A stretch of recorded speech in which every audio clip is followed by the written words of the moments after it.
Hello friends, అందరూ ఒకసారి గమనించండి. ఈరోజు మనము క్రూడ్ ఆయిల్ ట్రెండ్ అనాలిసిస్ చేయబోతున్నాము.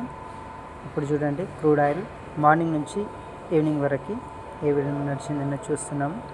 ఫస్ట్ మార్నింగ్ సెషన్లో ఫ్లాట్గానే నడిచింది, కానీ 6 PM నుంచి అది పడిపోవడం స్టార్ట్ అయింది అక్కడ రెసిస్టెంట్ దగ్గర నుంచి. అండ్ 5426 దగ్గర సపోర్ట్ తీసుకొని మళ్ళీ ఇంతకుముందే పైనకి లేవడానికి ట్రై చేస్తూ వచ్చింది. అండ్ ఒక 50 పాయింట్స్ వరకు మాత్రమే కవర్ చేయగలిగింది. మేబీ చెప్పలేం అది పూర్తి వరకు వెళ్తుందా వెళ్ళదా అన్నది తెలియదు. అండ్ మేబీ ఈ పాయింట్ నుంచి సపోర్ట్ అంతవరకే వచ్చింది అంటే, ఒకవేళ ఇన్కేస్ ఇంతకుముందు రెసిస్టెంట్ని కనుక దాటి పైనకి వెళ్ళేది ఉంటే రేపు గ్యాప్ అప్ అవ్వడానికి ఛాన్సెస్ ఉంది. ఇన్ కేస్ రేపు గ్యాప్ అప్ ఓపెన్ అయినాను కూడా మళ్ళీ అది కిందికి రావడానికి పాసిబిలిటీస్ ఉంది. ఇప్పుడు మనము 1 డే క్యాండిల్లో చూసినట్టయితే ఒకసారి చూడండి, మార్నింగ్ నుంచి ట్రెండ్ ఏ విధంగా ఉందో.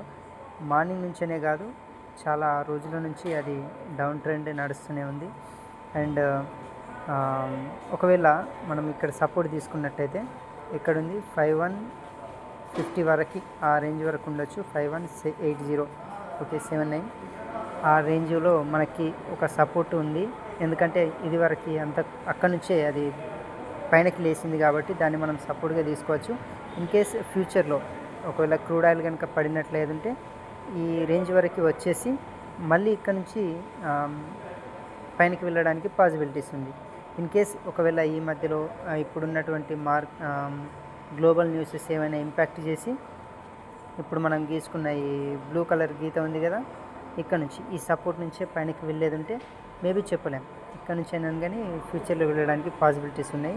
కాకపోతే మనం ఏం చేయాలి, ఒకసారి ట్రెండ్ని ఫాలో అవ్వాలి మనం ఎప్పుడు కానీ.